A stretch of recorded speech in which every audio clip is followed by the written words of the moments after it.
الحمدللہ رب العالمین والصلاة والسلام علی سید الانبیاء والمرسلین وعلی آلہ واصحابہ اجمعین الی یوم الدین رب اشرح لی صدری ویسر لی امری واحلل عقدۃ من لسانی یفقہوا قولی ان اللہ وملائکتہ یصلون علی النبی یا ایہا الذین آمنوا صلوا علیہ وسلموا تسلیما اللہم صل علی محمد وعلی آل محمد كما صليت على إبراهيم وعلى آل إبراهيم إنك حميد مجيد اللهم بارك على محمد وعلى آل محمد كما باركت على إبراهيم وعلى آل إبراهيم إنك حميد مجيد ربنا آتنا في الدنيا حسنة وفي الآخرة حسنة وقنا عذاب النار لا إله إلا أنت سبحانك إني كنت من الظالمين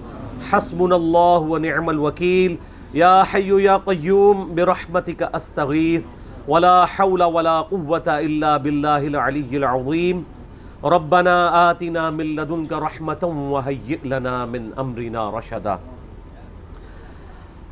الحمدللہ آج 8 محرم الحرام 1441 ہجری کے دن بمطابق 8 ستمبر 2019 ہم علمی و تحقیقی مجلس نمبر 80 یعنی 80 نمبر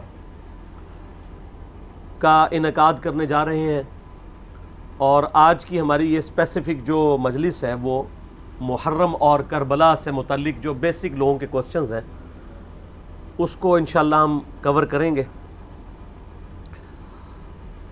اس سے پہلے کہ 1-to-1 کوسچن آنسر سیشن کا سلسلہ شروع کیا جائے جو پوری دنیا سے ہمیں فیڈ بیک کے طور پر ریسیو ہوئے ہیں، میں تمہیداً کچھ چیزیں عرض کر دوں کہ آج کی گفتگو میں جتنے بھی ریفرنسز دوں گا، کرٹیکل احادیث جتنی بھی ہوتی ہیں، میں ریفرنسز ان کے ضرور دیتا ہوں کہ یہ بخاری میں ہے، یہ مسلم میں ہے، یہ حاکم میں ہے، یہ مسند احمد میں ہے، یہ ترمذی میں ہے، نسائی میں ہے، ابن ماجہ میں ہے، ابو داؤد میں ہے. نمبر بتانے ضروری نہیں ہے، اس کی وجہ ہے کہ آلریڈی کئی دفعہ یہ چیزیں ریکارڈ ہو چکی ہیں، اور الحمدللہ میں نے اس کے اوپر ایک تحقیقی مقالہ ریسرچ پیپر نمبر 5B لکھ دیا ہے، واقعہ کربلا کا حقیقی پس منظر 72 صحیح الاسناد احادیث کی روشنی میں، جس میں نے کل اہل سنت کی مین سٹریم کی کتابوں سے 200 احادیث جمع کی ہیں. اکثر احادیث بخاری اور مسلم سے ہیں، جس میں میں نے یہ پورے کا پورا مقدمہ سیدنا عمر فاروق رضی اللہ تعالیٰ عنہ کی شہادت سے لے کر شہادت حسین علیہ السلام تک کور کیا ہے، اور اس کو احادیث کی روشنی میں مرتب کیا گیا ہے، نہ کہ تاریخ کی روشنی میں. ظاہر ہے تاریخ حکمرانوں نے لکھوائی ہے، اس میں ان کے اپنے انٹرسٹ بھی تھے، اکثر چیزوں کی اسناد بھی اویلیبل نہیں ہوتی، اور اس میں بخاری اور مسلم کے علاوہ جتنی بھی احادیث میں نے جمع کی ہیں ان میں دور حاضر کے جو بڑے بڑے محققین اور محدثین ہیں ان کی تحکیم باقاعدہ لگائی ہے. شیخ البانی رحمہ اللہ تعالیٰ کی، شیخ زبیلی زئی رحمہ اللہ تعالیٰ کی، شیخ شعیب آرنوت رحمہ اللہ تعالیٰ کی، شیخ سلیم اسد کی، غلام مصطفیٰ ظہیر صاحب کی، اور لوگوں کی تحکیم کے ساتھ میں نے اس کو مرتب کیا ہے. کوئی ایک حدیث بھی ایسی نہیں ہے جسے آپ یہ کہیں کہ وہ کسی محدث کی تحکیم کے بغیر اس میں ڈالی گئی ہو. یہ ضرور ہو سکتا ہے کہ کسی کو کسی معاملے میں اختلاف ہو، لیکن ایسا نہیں ہوگا کہ کوئی حدیث ایسی ہو کہ جس کو سارے بالاتفاق جو ہے وہ مردود یا ضعیف یا موضوع سمجھتے ہوں. ضرور کسی نہ کسی نے اس کی تصحیح اور تحکیم کی ہوئی ہوگی صحت کے اعتبار سے. اس کو میں نے سٹارٹ کیا ہے خلفائے راشدین کون سے ہیں، اس سے آغاز کیا ہے اس ریسرچ پیپر کا. اس کے بعد پھر میں نے جو جنگ جمل صفین اور نہروان ہوئی، شہادت عثمان والا ایشو ہوا، اس کو کور کیا ہے، صلح حسن کو کور کیا ہے، یزید کی ولی عہدی کو، اور الٹیمیٹلی سیدنا حسین ابن علی رضی اللہ تعالی عنہما وعلیہم السلام کی مظلومانہ شہادت کو صحیح الاسناد احادیث جو اہل سنت کی کتابوں سے ہیں اس سے کور کیا ہے الحمدللہ. تو اس لیے آج میں جتنی بھی احادیث بیان کروں گا کوسچنز کے دوران آلموسٹ ساری اس میں اویلیبل ہوں گی. آپ یہ ریسرچ پیپر ہماری ویب سائٹ اہل سنت پاک .com سے فری ڈاؤن لوڈ کر سکتے ہیں PDF. واٹس ایپ گروپس میں رابطہ کر کے منگوا سکتے ہیں، اور اگر ہارڈ کاپی آپ نے منگوانی ہے تو ہماری اکیڈمی کا نمبر ہے +92 کے کوڈ کے ساتھ 32159000162۔ پاکستان سے کریں گے تو 032159000162۔ صبح 9 سے لے کر آلموسٹ اب تو مغرب تک کھلا ہوتا ہے، پورا دن۔ اللہ کا شکر ہے کہ ہم نے اس کے اوپر اب باقاعدہ ڈیوٹی لگا دی ہے۔ ہمارے ابرار الحسن بھائی جو ہیں وہ ان کو ہم نے اسپیسیفائی کیا ہے، اس کے علاوہ بھی عثمان بھائی بھی کبھی کبھار سن لیتے ہیں، ندیم بھائی بھی۔ آپ نے یعنی اکیڈمی میں آنا ہے درس سننے کے لیے یا ریسرچ پیپر فری منگوانی ہے ڈاک، تو یہ بھی ریسرچ پیپر، اس کے علاوہ 8 ریسرچ پیپر، یہ ٹوٹل 9 بنتے ہیں، اور 3 اذکار کارڈ ہیں، صبح شام کے سنت اذکار، فرض نماز کے بعد کے سنت اذکار، اور جادو ٹونا وبائی امراض اور قدرتی حادثات سے بچنے کے سنت اذکار۔ یہ ٹوٹل 12 کا پیکج ہے جو ہم فری ایک سیٹ سب کو بھیجتے ہیں، آپ منگوا سکتے ہیں۔ ایک سے زیادہ سیٹ منگوانے ہو تو نو پروفٹ نو لاس کے اوپر، بلکہ تھوڑے سے لاس کے اوپر ہی ہم لوگوں کو بھجوا دیتے ہیں۔ کوشش کیا کریں سافٹ کاپیز کے ذریعے ہی کام چلائیں، آج کل چونکہ سافٹ کاپیز کا ہی موڈ ہے، آپ کسی کو اس کا اسکرین شاٹ لے کے شیئر بھی کروا سکتے ہیں۔ تو یہ ریسرچ پیپر خود بھی پڑھیں۔ محرم دعوت کا مہینہ ہے، ربیع الاول شریف دعوت کا مہینہ ہے، رمضان شریف دعوت کا مہینہ ہے۔ یہ وہ مہینے ہیں جس میں مسلمان بیدار ہوتے ہیں، اپنے اپنے ٹاپکس کو سرچ کرنا چاہتے ہیں، تو بڑا اچھا موقع ہے کہ آپ ان تک صحیح بات پہنچائیں اللہ کا نام لے کر۔ تو اب بغیر کسی تفصیل میں جائے ہوئے ہم 1 to 1 کوسچن آنسر سیشن کا سلسلہ شروع کرتے ہیں۔ ہمارے رضوان بھائی کراچی سے آئے ہوئے ہیں، انشاءاللہ وہ مجھ سے 1 to 1 سوال کریں گے انشاءاللہ۔ جی جناب رضوان بھائی۔ بسم اللہ الرحمن الرحیم۔ علی بھائی، سب سے پہلا سوال بنیادی ہے محرم الحرام کے حوالے سے، کہ اسلام میں محرم الحرام کے مہینے کی فضیلت اور اہمیت کیا ہے، اور اس کا جواب جو ہے وہ قرآن حکیم اور صحیح الاسناد احادیث کی روشنی میں وضاحت فرما دیں۔ یہ کہنے کی ضرورت ہی نہیں، قرآن اور صحیح الاسناد احادیث ظاہر ہے اسی سے ہی ہم بیان کرتے ہیں۔ دیکھیں جی، محرم کا جو مہینہ ہے یہ ہجری کیلنڈر کا پہلا مہینہ ہے۔ اس پہ امت کا اجماع ہے کہ سیدنا عمر فاروق رضی اللہ تعالیٰ عنہ علیہ السلام کے دور خلافت کے اندر سیدنا علی ابن ابی طالب کے مشورے سے ہجرت کو بینچ مارک مقرر کیا گیا، کیونکہ ہجرت کے بعد ہی نبی علیہ السلام کو غلبہ نصیب ہوا۔ ہجرت مدینہ سے پہلے صرف 125 بندے مسلمان تھے 13 سالہ مکی دور میں، اور ہجرت مدینہ کے بعد کے اگلے 13 سال کے اندر رومن اور پرشین امپائرز بھی گر چکی ہوئی تھی آلموسٹ، الحمدللہ۔ تو یہ بینچ مارک تھا۔ 125 بندے مسلمان ہیں ہجرت مدینہ کے وقت۔ 2 ہجری میں غزوہ بدر ہوتی ہے، 3 ہجری میں غزوہ احد ہوتی ہے، 5 ہجری میں غزوہ خندق، 6 ہجری کے اندر صلح حدیبیہ، 7 ہجری میں غزوہ خیبر، 8 ہجری میں فتح مکہ، اور 8 ہجری میں ہی غزوہ حنین مشرکین عرب کے خلاف آخری جنگ ہوتی ہے۔ 9 ہجری کے اندر غزوہ تبوک رومن امپائر سے ٹکرانے کے لیے نبی علیہ السلام خود تشریف لے گئے 30,000 جانثار صحابہ کے ساتھ رضی اللہ عنہم اجمعین۔ لیکن رومن امپائر کا جو ہیڈ تھا کیسر روم، وہ دہشت کھا کے بھاگ گیا۔ نبی علیہ السلام آلموسٹ وہاں پہ 40 دن تک رہے، تمام قبائل سے آپ نے معاہدے کیے کہ یا نیوٹرل رہو گے یا ہمارا ساتھ دو گے۔ اگر کیسر روم اس وقت جنگ کے لیے تیار ہو جاتا تو جنگ یرموک وہیں پہ ہو جاتی، اور پھر نبی علیہ السلام کی 11 ہجری میں وفات ہو گئی۔ یہ میں نے ایک ہسٹری کے طور پہ بتایا۔ سیدنا علی کا مشورہ تھا کہ ہجرت کو ہم بینچ مارک مقرر کر کے پیرلل میں جو ہمارا لیونر کیلنڈر ہے چاند کے اعتبار سے، وہ ہجری کیلنڈر سٹارٹ کیا جائے۔ ویسے لیونر کیلنڈر تو اسلام سے پہلے کا ہے، سولر بھی اور لیونر بھی، لیکن پھر یہ اسلام کے ساتھ ہی منسوب ہو گیا۔ عیسوی بھی مسلمانوں کے ہی ہیں اور ہجری بھی مسلمانوں کے ہی ہیں۔ سیدنا عثمان رضی اللہ تعالیٰ عنہ کا مشورہ تھا کہ محرم کو بینچ مارک کیا جائے پہلے مہینے کے اعتبار سے۔ نبی علیہ السلام کے مبارک دور میں، سیدنا ابوبکر کے دور میں یہ ڈیسائیڈ نہیں تھا کہ کس مہینے سے اسلامی کیلنڈر سٹارٹ ہو، تو سیدنا عثمان کا مشورہ تھا کہ محرم سے سٹارٹ ہو۔ اس کی ٹیکنیکل ریزن یہ ہے کہ صحیح مسلم میں حدیث ہے کہ رمضان المبارک کے بعد اللہ تعالیٰ کو سب سے بڑھ کر محبوب روزے اللہ کے مہینے کے روزے ہیں، اور اللہ کا مہینہ ہے محرم۔ نبی صلی اللہ علیہ وآلہ وسلم نے فرمایا۔ تو چونکہ اللہ تعالیٰ نے اسے خاص اپنے ساتھ اس مہینے کو کیا ہے، رمضان تو امت کا مہینہ ہے، محرم کے مہینے کو اپنے ساتھ خاص کیا ہے، اس لیے سیدنا عثمان کا مشورہ تھا کہ اسے بینچ مارک کیا جائے۔ اس کے علاوہ سورہ توبہ کی آیت نمبر 36 میں آپ پڑھیں گے کہ جب سے اللہ تعالیٰ نے زمین و آسمان کو پیدا فرمایا تو حرمت والے مہینے 4 ہیں، کل مہینوں کی تعداد 12 ہے۔ آپ دیکھیں لیونر ایئرز دیکھیں، اس میں 12 مہینے ہیں، سولر میں بھی 12 ہیں، اور ان میں سے 4 حرمت والے ہیں۔ وہ کون سے 4 ہیں؟ وہ بخاری اور مسلم دونوں میں یوم النحر کا خطبہ ہے نبی علیہ السلام کا، قربانی والے دن کا۔ اس میں آپ علیہ السلام نے فرمایا وہ 3 کنزیکٹو مہینے ہیں، ذی قعدہ، ذوالحجہ اور محرم، اور چوتھا مہینہ ہے رجب کا۔ یہ 4 حرمت والے مہینے ہیں۔ اسلام سے پہلے بھی ان مہینوں کے اندر جنگ کرنا منع تھی، لڑائی کرنا منع تھا، اور اسلام نے بھی اسے حرام کیا، ان کی یہ حرمت ہے۔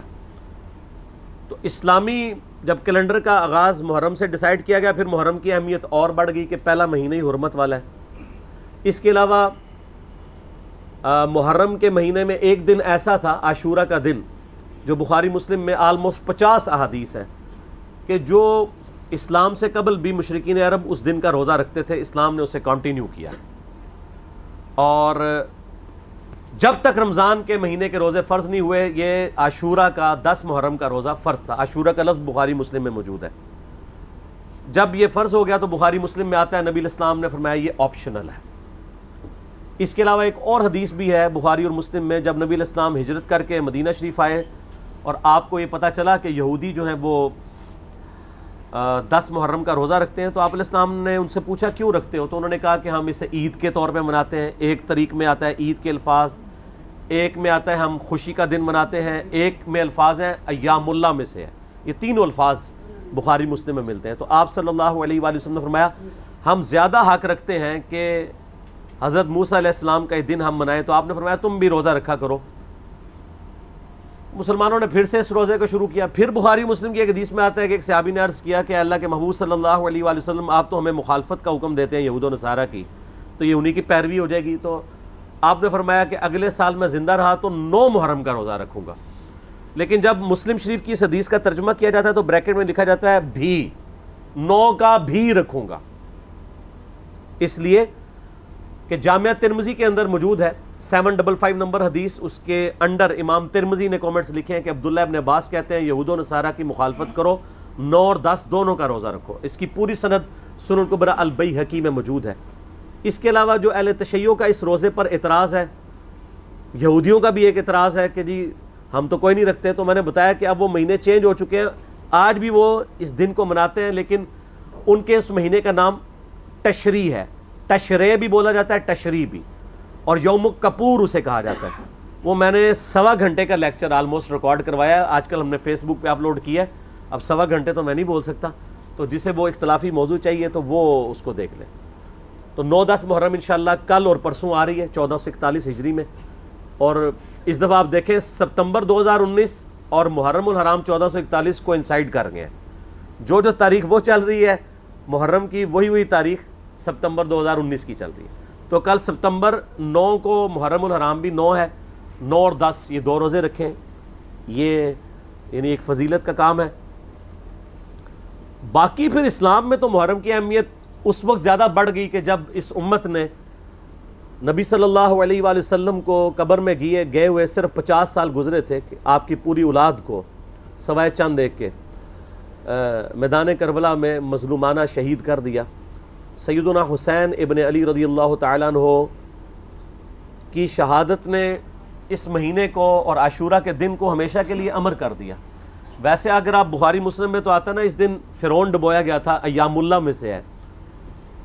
اس کے علاوہ اگر آپ تاریخ کی کتابیں پڑھیں گے تو آپ کو پتہ چلے گا کہ اللہ تعالیٰ کے فیصلے کے بڑے بڑے دن جو ہیں وہ 10 محرم کو ہی آئے ہیں۔ 10 محرم کے دن ہی یونس علیہ السلام کو مچھلی کے پیٹ سے نجات ملی تھی۔ اب اس پہ حدیثیں سپورٹیو نہیں ہیں، لیکن تاریخ میں یہ روایتیں ملتی ہیں۔ 10 محرم کے دن ہی اللہ تعالیٰ نے سیدنا آدم علیہ السلام اور سیدہ حوا کی ملاقات کروا دی تھی۔ اس کے علاوہ کئی اور واقعات آپ کو ملتے ہیں، اس ڈیٹیل میں جانے کے لیے ضرورت نہیں ہے۔ اس قسم کی آپ نے اگر میٹھی میٹھی باتیں سننی ہو تو طارق جمیل حافظہ اللہ تعالیٰ کے آج کل کافی کلپ چڑھے ہیں، وہ آپ دیکھ لیں. ہم نے تو یہاں پہ تحقیقی باتیں کرنی ہوتی ہیں، تو اس لیے میں ان چیزوں میں ٹائم لگا کے اپنی بات کا رخ اور طرف نہیں لے کے جانا چاہتا. تو یہ جناب محرم کی اہمیت ہے، اور کربلا کے اعتبار سے تو ظاہر ہے کہ پھر اہمیت بڑھ گئی کہ مسلمان دیکھیں اس پہ تو اجماع کر چکے ہیں کہ پوری دنیا کے مسلمان محرم کے مہینے میں جو ہے وہ کربلا کو یاد کرتے ہیں. کوئی اس دن ماتم کر کے یاد کرتا ہے، کوئی اس دن فضائل اہل بیت سنا کے یاد کرتا ہے، کوئی اس دن یزید کے فضائل سناتا ہے. تو اپنا اپنا کام سارے ڈیوٹی پوری کر رہے ہیں. ٹھیک ہے، تو نصیب والوں کا حصہ ہے. اللہ تعالیٰ ہمارا خاتمہ اہل بیت کے ساتھ فرمائے، قیامت والے دن ہمیں معشور فرمائے ان کے ساتھ، آمین. اور ان کی محبت پہ ہمارا خاتمہ فرمائے، آمین. جی جناب. اسی سے متعلق دوسرا سوال یہ ہے کہ ایک عام جو مسلمان ہے اس کو محرم الحرام کے مہینے میں کیا کوئی خاص نیکی، نماز وغیرہ اس طرح کی کوئی چیزیں ثابت ہیں جو محرم الحرام میں کرنی چاہیے؟ یہ کافی ساری روایتیں ملتی ہیں جی، اتنے نفل پڑھیں 10 محرم کے دن، روزہ رکھیں، اتنے پیسے خیرات کر دیں. یہ سب کی سب چیزیں گھڑی ہوئی ہیں. جو چیز ملتی تھی وہ میں نے بتا دی ہے کہ وہ 10 محرم کا روزہ ہے، اور اب تو ہم نے 9 اور 10 دونوں کا رکھنا ہے. باقی اس دن اور ایکٹیویٹیز یہی ہیں کہ آپ ہماری ویڈیوز شیئر کروائیں لوگوں کو بتائیں کہ اس دن کتنا بڑا واقعہ امت پہ افتاد ٹوٹی ہے، اتنی بڑی دراڑ پڑی ہے کہ جو آج تک یعنی فل ہونے کا نام نہیں لیتی. اللہ کا شکر ہے ہماری ویڈیوز کی برکت سے اب اس کی ہیلنگ شروع ہو گئی ہے. ہیلنگ ضروری ہے، ورنہ تو امام مہدی علیہ السلام سنی میں آگے تو شیعہ نے انکار کر دینا ہے، شیعہ میں آگے تو سنیوں نے انکار کر دینا ہے. تو یہ ضروری ہے کہ امام مہدی کے آنے سے پہلے یہ سنی شیعہ کی تفریق اور اس کے اندر بھی جو سب ڈویژنز ہیں وہ ختم ہو کے لوگ جھوم کے کہیں کہ نہ میں وہابی، نہ میں بابی، میں ہوں مسلم علمی کتابی. نہ ہم سو کالڈ وہابی ہیں، کوئی علمی بات کر دے اسے وہابی کا طعنہ دیتے ہیں، اور نہ ہم بابوں کا دفاع کرنے والے باب بھی ہیں. ہم عام سے مسلمان ہیں، علمی کتابی. تو یہ کرنا چاہیے. باقی جو خلاف شرع ایکٹیویٹیز ہیں وہ نہیں ہونی چاہیے. میں تو ان چیزوں کو کنڈیم کرتا ہوں. پروگرام کروائیں، مجالس کروائیں، اس میں اہل بیت کا ذکر کریں، بالکل اجتہاداً یہ ٹھیک ہے. ربیع الاول شریف میں نبی علیہ السلام کا مبارک ذکر کریں، بالکل ٹھیک ہے. میں نے بتایا سب کے سب کر رہے ہیں. اب بڑا دکھ ہوتا ہے. اب یہ پچھلے دنوں آپ دیکھیں، پرسوں جمعہ تھا 6 محرم کا. اب 6 محرم کے جمعے میں بجائے فضائل اہل بیت بیان کرنے کے آپ اور طرف لگ پڑے میں.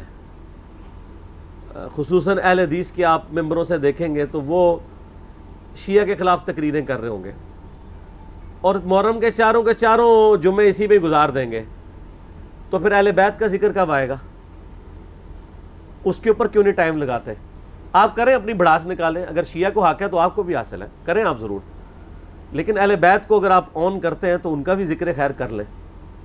ٹوٹل آپ کے اسی اوپر لگا ہوا ہے. اور جناب آپ عظمت صحابہ، اور عظمت صحابہ سے مراد خلفائے راشدین نہیں ہوتے، وہ 2-3 بندے ہی ہیں جن کی عظمت کی ان کو فکر پڑی ہوئی ہے.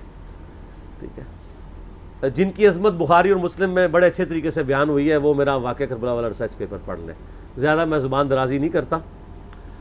میرا یوٹیوب پہ ایک کلپ ہے، لاکھوں لوگوں نے دیکھا ہے، رپلائی ٹو مولانا الیاس قادری اون حضرت معاویہ رضی اللہ تعالیٰ عنہ. اس میں نے وہ ساری عظمتیں کھول کے بیان کی ہیں، وہ آپ دیکھ لیجئے گا. بخاری مسلم کی روشنی میں، اصول الکافی کی روشنی میں نہیں. ٹھیک ہو گیا؟ تیسرا سوال اہم ہے، اور جو یہ چیزیں ہمیں بھی فیس کرنا پڑتی ہیں، اور یقیناً یہ جب سوال آیا تو ان کو بھی یقیناً یہ دشوار ہوئے ہوں گے کہ اہل سنت کے اندر جو ناسبی اور یزیدی ٹائپ لوگ گھسے ہوئے ہیں وہ اس کے اوپر بحث کرتے ہیں، اور تھوڑی ہی دیر کے بعد ایک ان کے زوم میں جو انہوں نے لکھا ہے کہ مضبوط آرگیومنٹ پیش کرتے ہیں کہ حسین علیہ السلام اور یزید کے مسئلے سے متعلق قیامت کے دن پوچھا ہی نہیں جائے گا تو اس پر بحث میں الجھنے کا کیا فائدہ ہے، اور اس پر سکوت ہی اختیار کرنا چاہیے. تو میرا سوال یہ ہے، آپ تو جواب دیں گے، کہ یہ پہلے گھنٹے میں یا پہلے 10-20 منٹ جو بحث ہوتی ہے تو اس میں سکوت کا خیال نہیں رکھنا چاہیے؟ نہیں، وہ سکوت کا مطلب انہوں نے چینج کر دیا ہے. اچھا، سکوت کا مطلب یہ ہے کہ ہم جو کچھ بولتے ہیں وہ ٹھیک ہے، آپ سکوت اختیار کریں. یہ مطلب ہوتا ہے سکوت کا. میں اس سوال کے اوپر 2 گھنٹے بول سکتا ہوں، لیکن کوشش کروں گا کہ میں مختصر سے وقت میں یہ کیڑا نکالوں. یہ موسٹ آسکڈ کوسچن ہے اس وقت اور وہ بھی صرف اس لیے بنا ہے کہ میں نے کچے چٹے کھول دیے ہیں آل امیہ کے، بخاری اور مسلم کی روشنی میں۔ اب ان کو پڑ گئے ہیں ہاتھ پاؤں، تو اب یہ کہہ رہے ہیں سکوت اختیار کرے۔ جب آپ لوگ ناسبیت پھیلا رہے تھے، ناسبی کہتے ہیں جو سیدنا علی کے خلاف کھڑے ہونے والے لوگ ہیں، یزیدیت پھیلا رہے تھے، اس وقت آپ لوگوں کو کوئی شرم و حیا نہیں آئی ہے؟ اس وقت اگر آپ کو کہتے بھی تھے سکوت اختیار کریں تو آپ کہتے تھے نہیں جی نہیں، یہ بڑا ضروری ہے، یہ آج کل بدعت پھیلی ہیں، ہم نے اس پہ بولنا ہے، یہ کرنا ہے۔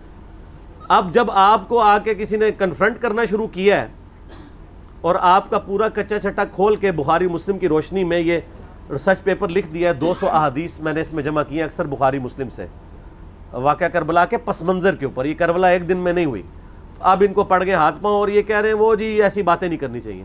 پہلے میں تو الزامی جواب اس کا دیتا ہوں، الزامی جواب پھکی والا، اینٹی وینم، لاجیکل آنسر اس لیے ضروری ہوتا ہے تاکہ دماغ میں ڈرل ہو، کوئی بات اندر داخل ہو۔ مجھے یہ بتائیں کہ ڈاکٹر ذاکر نائک نے جب 2009 کے اندر یزید کو رضی اللہ عنہ کہا، اس وقت کون کون سے علماء تھے اہل حدیث کے یا دیوبند کے؟ بریلویوں کو بھی تھے لیکن وہ بھی اپنی حاضری لگا رہے تھے، ان کو چھوڑ دیں۔ شیعہ نے تو بولنا ہی تھا کہ جنہوں نے فرنٹ سے لیڈ کر کے ڈاکٹر ذاکر نائک کو یہ کہا ہو کہ آپ سکوت اختیار کر لیں، کسی نے بھی نہیں کیا، مزہ لے رہے تھے اس کا۔ ڈاکٹر ذاکر نائک نے جب 2009 میں یہ فتنہ اٹھایا، میں ان کی بڑا احترام کرتا ہوں، آپ کو پتہ ہے میں ان کو پروموٹ بھی کرتا ہوں، علمی اختلاف اپنی جگہ۔ میں نے جب اس کو کنفرنٹ کیا، اس کو علمی دلائل کے ساتھ جواب دیا، تو یہ سارے ہمارے پیچھے پڑ گئے، یعنی آپ ہمارے سروں پہ جوتیاں بھی مارتے ہیں اور ہمارے رونے پہ بھی بندی لگاتے ہیں۔ اس کو کوئی نہیں کچھ کہہ رہا، جب ہم نے جواب دیا تو سارے ہمیں کہنے لگے جی آپ سکوت اختیار کر لیں۔ ڈاکٹر ذاکر نائک کو کسی نے کہا سکوت اختیار کریں؟ اب آج کے بعد نہ کوئی ریکارڈ کرا دے، پچھلے 10 سالوں میں کوئی ویڈیو دکھائیں، 10 سالوں میں نہیں دکھائیں، شروع کے 2-3 سالوں میں، 2009 10 11 12 میں ڈاکٹر ذاکر نائک کا نام لے کے کسی نے کہا سکوت اختیار کریں، تو وہ تو سکوت کا مطلب یہ کہتے ہیں کہ آل امیہ کو آپ ننگا نہ کریں، اہل بیت کی آپ جتنی مرضی گستاخیاں کر لیں، ان کے دشمنوں کو جتنا مرضی بڑھا چڑھا کے بیان کریں، اس پہ یہ راضی رہتے ہیں۔ تو ان کو تو سکوت نہیں کرواتے، ان کو تو حافظہ اللہ کہتے ہیں، ان کو تو دامت برکاتم عالیہ کہتے ہیں، اور جو جواب دے رہا ہے احادیث کی روشنی میں اس کو کہتے ہیں آپ سکوت اختیار کریں۔ تو بخاری مسلم کو ہم پھر بند کر دیں؟ میں نے تو اپنی کو بات ہی نہیں کی ہے، میں تو صحیح الاسناد حدیث سے بیان کرتا ہوں۔ اور دوسرا، صرف اس معاملے میں کیوں سکوت اختیار کریں؟ وہ کہتے ہیں نہیں اس لیے دیکھیں جی کربلا ہو چکی، کام ختم ہو گیا، اثرات تو آج تک ہیں، وہ تو پھر غزوہ بدر بھی ہو چکی ہوئی ہے، تو رمضان شریف میں آپ غزوہ بدر کے اوپر کیوں جمعے پڑھاتے ہیں؟ ختم کریں، غزوہ احد پہ ختم کریں، میلاد کے بھی سب کچھ پروگرام ختم کریں۔ نبی علیہ السلام پیدا ہوئے تھے، فوت ہو چکے، جنتوں میں زندہ ہیں، لیکن اب دنیا میں تو نہیں ہے۔ ان چیزوں کو یاد کیوں رکھا جاتا ہے؟ زندہ قومیں اپنے ماضی کے واقعات کو یاد رکھتی ہیں۔ پھر پورے کا پورا قرآن انسانی تاریخ کے کتنے بڑے بڑے واقعات بتاتا ہے جو ختم ہو چکے ہیں۔ برادران یوسف فوت ہو چکے ہیں، لیکن آج تک قرآن میں عبرت کے لیے انہوں نے جو کچھ اپنے بھائی کے ساتھ کیا، اور برادران یوسف وہ صحابی ہیں جن کا باپ بھی پیغمبر ہے، بھائی بھی پیغمبر ہے، ڈبل صحابی ہیں، لیکن آج بھی ان کی مثال دی جاتی ہے۔ تو کوئی اسے کوئی یہ نہیں سمجھتا کہ گستاخی ہو گئی ہے۔ پھر الٹیمیٹلی آ کے تو وہ سورہ بقرہ کی آیات پیش کرتے ہیں، تلک امۃ قد خلت لہا ما کسبت ولکم ما کسبتم، اور ظالموں اس آیت کا ترجمہ ہی تم لوگوں نے بدل دیا ہے۔ یہ تو کانٹیکسٹ سٹارٹ ہو رہا ہے کہ یہودی کہتے تھے ہم ابراہیمی ہیں، ہمیں ابراہیم کی نسبت کام آ جائے گی، تو اللہ نے فرمایا تلک امۃ قد خلت، وہ بڑی نیک امت تھی، وہ تو جا چکی ہے، لہا ما کسبت ولکم ما کسبتم، ان کے لیے ان کے نیک اعمال ہیں اور تمہارے لیے تمہارے نیک اعمال ہیں۔ لہا ما کسبت ہے، علیہا کے ساتھ نہیں ہے، علیہا ہو تو ان کی گناہ کا وبال ان پہ، تمہارے گناہ کا وبال تم پہ۔ ان نیکیوں کے لیے بات ہو رہی ہے کہ کسی پرانے بزرگوں کی نیکیاں تمہارے کام نہیں آئیں گی۔ یہ نہیں بات ہو رہی کہ پرانے بزرگ اپنی برائیاں ساتھ لے گئے اور تم بھی اپنی برائیاں ان کو چھوڑو، ان کو ڈسکس ہی نہ کرو۔ یہ قرآن بات کیسے کر سکتا ہے؟ قرآن تو خود پرانوں کی غلطیوں کو ڈسکس کرتا ہے عبرت کے لیے۔ تو ترجمہ ہی بدل دیا۔ یہ یہودیوں کو ٹانٹ کیا گیا تھا کہ تم ابراہیمی ہونے کا دعویٰ کرتے ہو اور کہتے ہو ابراہیم کی نسبت ہمیں کام آئے گی، ان کے نیک مال، تو وہ ان کے نیک مال ان کے لیے تھے، ہم ویسے کر رہے یہی ہیں، یا اللہ جو کچھ بھی ہے تیرے محبوب کی امت سے ہے، اس کے لیے اس کو کنڈیم کرنے کے لیے تھا. انہوں نے پکڑ کے اس کا ترجمہ ہی بدل کے اور ہی مطلب اس میں سے نکال دیا. تو پھر اللہ تعالیٰ کی طرف سے بھی بندے چھوڑ دیے جاتے ہیں نا ایسے لوگوں پہ. پھر جو جھوم جھوم کے کہتے ہیں کہ نہ میں وابی نہ میں بابی، میں ہوں مسلم علمی کتابی، آؤ علمی کتابی بات کرو. تو ان سے یہ پوچھیں کہ یہ جو آپ دفاع صحابہ کانفرنسز کرتے ہیں، تو قیامت والے دن آپ سے پوچھا جائے گا کہ آپ نے صحابہ کرام کے دفاع کے اوپر کانفرنسیں کرنی ہے کہ نہیں؟ کیوں نہیں؟ ہے کسی حدیث میں آیت میں؟ نہیں. تو کیوں کر رہے ہیں؟ تو وہ کہیں گے ہاں پوچھا جائے گا. تو ہم بھی کہتے ہیں ہاں پوچھا جائے گا، بالکل پوچھا جائے گا. سورہ تکاثر میں آتا ہے نا ثم لتسألن یومئذ عن النعیم، پھر اس قیامت کے دن تم سے ہر نعمت کے بارے میں پرسش ہوگی. کیٹاگوریکل ہے. جس کو اللہ نے علم دیا ہے نا، یہ اس کے پاس نعمت ہے، اس کے بارے میں پوچھا جائے گا علم آگے تک پہنچایا کہ نہیں، اور نہیں پہنچایا ہوگا تو لعنتی ہوگا وہ. یہ آیت ہے سورہ بقرہ کی، میں نے ریسرچ پیپر کے اوپر لکھی اسٹارٹ میں 159 اور 160. ان الذین یکتمون ما انزلنا من البینات والہدی، بے شک وہ لوگ جو چھپا لیتے ہیں ان روشن اور ہدایت کی چیزوں میں سے جن کو ہم نے لوگوں کی ہدایت کے لیے اپنی کتاب میں بیان کیا، ایسے لوگوں پر اللہ کی لعنت ہے اور تمام لعنت کرنے والوں کی لعنت ہے. الا الذین تابوا واصلحوا، سوائے ان لوگوں کے جو توبہ کر لیں، اپنی اصلاح کر لیں، وبینوا، اور اصلاح پہ اکتفا نہیں بلکہ وہ لوگوں کو بتا بھی دیں جو کچھ چھپایا تھا. فاولئک اتوب علیہم وانا التواب الرحیم، تو ایسوں کی توبہ اللہ قبول کرے گا اور اللہ تعالیٰ بخشنے والا مہربان ہے. اس کو سپورٹیو ایک حدیث میں نے لکھی ہے، ترمذی میں، سنن ابی داؤد میں، سنن ابن ماجہ میں ہے کہ نبی علیہ السلام نے فرمایا جس شخص سے علم کی بات پوچھی گئی اور وہ اسے معلوم تھی اور اس کے باوجود اس نے چھپا لی، تو ایسے لوگوں کو قیامت والے دن آگ کی لگام دی جائے گی. تو یہ بڑا کرٹیکل ایشو ہے. علم اللہ کی نعمت ہے آپ کے پاس، اس کی قدر کے لوگوں کو صحیح بات بتائیں تو پوچھا جائے گا. سورہ الاحزاب کی آیت نمبر 57 کیا ہے؟ آیت درود سے اگلی، ان الذین یؤذون اللہ ورسولہ لعنہم اللہ فی الدنیا والآخرہ واعد لہم عذابا مہینا، بے شک جو لوگ اللہ اور اس کے رسول کو تکلیف دیتے ہیں ان کی زندگی میں بھی اور زندگی کے بعد، موت کے بعد بھی ان پر اللہ کی لعنت ہے، اور اللہ تعالیٰ نے ان کے لیے ذلیل و خوار کر دینے والا عذاب تیار کر رکھا ہے. وَلِعَوْذُ بِاللَّهِ تَعَالَى اللَّهُمَّ أَجِرْنَا مِنَ النَّارِ. تو جو اللہ اور اس کے رسول کو اذیت دے رہے ہیں ان سے پوچھا نہیں جائے گا. تو یہ ایک ڈھکوسلا انہوں نے کیا ہوا ہے اپنی کمزوریوں پہ پردہ ڈالنے کے لیے. خود جو کچھ مناظرے کر رہے ہوتے ہیں اس کے بارے میں کیا پوچھا جائے گا؟ جو یہ کام کر رہے ہوتے ہیں وہ کہیں گے پوچھا جاتا ہے، تو اس کے بارے میں کیوں نہیں پوچھا جائے گا؟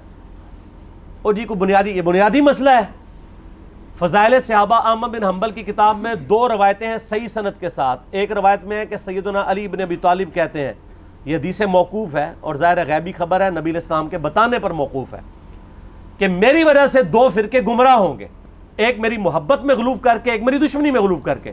اور دوسری روایت میں ہے فضائل صحابہ احمد بن حنبل کی کتاب میں کہ میری وجہ سے 2 فرقے دوزخ میں جائیں گے، ایک میری محبت میں غلوف کر کے، ایک میری دشمنی میں. تو جب آپ کی جنت اور دوزخ کا فیصلہ اس کے اوپر ہو رہا ہے تو پوچھا کیوں نہیں جائے گا؟ اچھا اپنا کام یہ پورا کر رہے ہیں کہ جو سیدنا علی کی شان میں غلوف کر رہے ہیں ان کو یہ خوب سمجھا رہے ہیں کہ جی آپ اپنے آپ کو صحیح طریقے سے صحیح بندے کا پتر بنا لو ورنہ پوچھا جائے گا. تو جو سیدنا علی کے مخالفین ہیں ان کو سمجھانے کی ذمہ داری کس کی ہے؟ ان کو کون سمجھائے گا؟ وہ ساری اس پلیٹ فارم سے سمجھایا جا رہا ہے، دونوں کو سمجھایا جا رہا ہے اللہ کے فضل سے. تو جنت و دوزخ کا تو فیصلہ ہونا ہے. پھر جو صحیح مسلم کی حدیث ہے 240 انٹرنیشنل نمبر کے مطابق، علی سے محبت نہیں رکھے گا مگر مؤمن، علی سے بغض نہیں رکھے گا مگر منافق. تو آپ کے ایمان کا لٹمس ٹیسٹ ہی جو ہے وہ محبت علی ہے. تو جنت اور دوزخ کا فیصلہ اس کے اوپر نہیں ہونا. پھر غدیر خون کی حدیث جو صحیح مسلم میں 6225 سے 6228 تک ہے، آپ علیہ السلام کا آخری خطبوں میں سے ایک خطبہ ہے وفات سے 2.5 مہینے پہلے خم نامی گاؤں میں. اس میں کیا الفاظ ہیں؟ اے لوگو آگاہ ہو جاؤ، میں بھی ایک انسان ہوں، قریب ہے کہ اللہ کا قاصد یعنی موت کا فرشتہ میرے پاس آئے اور میں اس کی دعوت قبول کر لوں. میں اپنے بعد تم میں 2 بھاری چیزیں چھوڑ کے جا رہا ہوں. ان میں سے پہلی چیز اللہ کی کتاب ہے، اس میں ہدایت ہے، اس میں نور ہے، تم اللہ کی کتاب کو پکڑو، اپنا تعلق اس کے ساتھ مضبوط کرو۔ اللہ کی کتاب اللہ کی رسی ہے، جو اسے پکڑے گا ہدایت پہ ہوگا، جو چھوڑ دے گا گمراہ ہو جائے گا۔ اور دوسری بھاری چیز میرے اہل بیت ہیں۔ پھر 3 دفعہ آپ علیہ السلام نے فرمایا میں اپنے اہل بیت کے معاملے میں تمہیں اللہ کا خوف دلاتا ہوں، میں اپنے اہل بیت کے معاملے میں تمہیں اللہ کا خوف دلاتا ہوں، میں اپنے اہل بیت کے معاملے میں تمہیں اللہ کا خوف دلاتا ہوں۔ جب نبی علیہ السلام آپ کو ڈرا رہے ہیں، وہاں تو کسی نے کہا یا رسول اللہ اہل بیت کے بارے میں پوچھا جائے گا؟ پھر المستدرک الحاکم میں صحیح سند کے ساتھ حدیث ہے انٹرنیشنل نمبر کے مطابق 4712 کہ نبی علیہ السلام نے فرمایا اگر کوئی شخص پوری زندگی حجر اسود اور مقام ابراہیم کے درمیان نمازیں پڑھتا رہے اور روزے رکھتا رہے اور قیامت والے دن اللہ سے اس حال میں ملاقات کرے کہ ہم اہل بیت کا بغض اس کے دل میں ہوا، تو اللہ اسے ضرور دوزخ میں داخل کرے گا۔ اگر اہل بیت کا بغض نمازوں کے باوجود، اور عام نمازیں نہیں، حجر اسود اور مقام ابراہیم کے درمیان اور روزے رکھنے کے باوجود آپ کو دوزخ میں لے جا سکتا ہے، تو کیوں نہیں پوچھا جائے گا؟ ایک کہانیاں بند کرو۔ اصل میں ان بیچاروں کا بھی قصور نہیں، ان کے بڑے بزرگ بھی ان کو کہانیاں کراتے رہے، انہوں نے وہی کہانیاں سن کے تو آگے بیان کی۔ ان کو کیا پتا تھا کہ آگے تو مسئلہ کھڑا ہو جائے گا، آگے تو ہر جگہ ہی آواز آ رہی ہے کہ نہ میں وہابی نہ میں بابی، میں ہوں مسلم علمی کتابی۔ ان کے تو گاٹے فٹ ہوگی یہ چیز۔ تو یہ اتنی ساری آیات اور احادیث اس بات کا ثبوت ہے کہ یہ سچائی ہے، اور یہ سکوت کا صرف آپ کو کہتے ہیں، جو بکواسات کر رہے ہوتے ہیں ان کو نہیں کہتے۔ مودودی صاحب کے پیچھے پنجے جھاڑ کے پیچھے پڑ گئے، جی مودودی صاحب نے خلافت و ملوکیت لکھ کے مصیبت کھڑی کی۔ اور بھائی جو آپ کے روحانی ابا جی محمود احمد عباسی صاحب منکرین حدیث میں سے تھے، جنہوں نے خلافت معاویہ اور یزید کتاب لکھ کے سیدنا علی کی گستاخیاں کی، حسین ابن علی کی گستاخیاں کی علیہم السلام، اس کے جواب میں خلافت و ملوکیت آئی ہے۔ کہتے نہیں ایویں لکھ دی، ایویں نہیں لکھی، جواب میں لکھی ہے۔ اور پھر سعودیہ کی فنڈنگ کے بعد یہاں پہ لوگوں نے جب حسین ابن علی کو نیچے کرنا شروع کیا اور یزید کو اوپر اور یزیدی پارٹی کو اوپر کرنا شروع کیا، تو پھر 5B آ گیا۔ آپ دیکھیں کبھی بھی انیشیٹو اہل بیت کے چاہنے والوں کی طرف سے نہیں لیا جاتا، یہ تو ہم جواب والی سائڈ پہ بیٹھے ہوتے ہیں، ہمیشہ یہ پنگا لیتے ہیں، ہم جواب دیتے ہیں، جب جواب دیتے ہیں ان کی ہوتی ہے ٹھکائی، پھر یہ کہتے ہیں سکوت اختیار کر لیں۔ سمجھ آ گئی آپ کو پوری گیم؟ یہ سکوت کا بات یہ کرتے ہی اس لیے ہیں کہ ان کی ہوتی ہے ٹھکائی، ان کو تو یہ حدیثیں ہضم نہیں ہوتی ہیں، اب یہ اپنے امام کو منہ نہیں دکھا سکتے، پھر ان کو بڑی مصیبت کھڑی ہو جاتی ہے کہ اب کیا کریں، کس طریقے سے اب قابو کریں، تو آخری حل یہ ہے سکوت اختیار کر لیں۔ سکوت آپ لوگوں نے تو کوئی نہیں اختیار کیا ہوا، آپ کے سامنے جب صحابہ کرام کی توہین ہوتی ہے تو آپ کیوں شیعہ کو سمجھاتے ہیں؟ سکوت اختیار کریں نا، کون سا آپ سے قیامت دن پوچھا جائے گا؟ یہ میں الزامی طور پہ بات کر رہا ہوں۔ اور آپ کے بڑے بزرگ سیدنا علی اور حسین ابن علی کی گستاخیاں کریں، ان سے اپنے بغض کا اظہار کریں، جب ہم ان کو سمجھائیں تو ہمیں کہتے ہیں آپ سکوت اختیار کریں۔ تو سر یہ 2 نمبر پالیسی چھوڑ دیں۔ میں نے پہلے بھی ان کو کہا ہے کہ لوگ گھاس کھانا چھوڑ چکے ہیں، پہلے لوگوں کو آپ نے بے زبان بھیڑے بنایا ہوا تھا، اب لوگوں کے ہاتھ میں قرآن و حدیث آ گیا، اور اس ریسرچ پیپر کے بعد تو یقین کریں ان کے پلے کوئی شے نہیں رہی ہے۔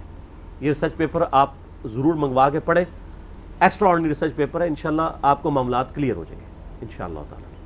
ٹھیک ہو گیا؟